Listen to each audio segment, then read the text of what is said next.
Una, ang ahas ang pinakakinatatakutan kong hayop. Pangalawa, pinagkakatiwalaan kita, ngunit isa ka palang ahas.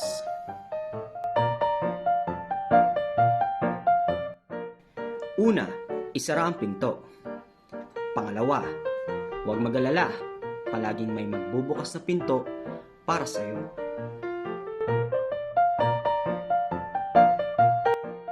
Una, mabato ang daan sa kanilang baryo. Pangalawa, mabato ang landas tungo sa tagumpay.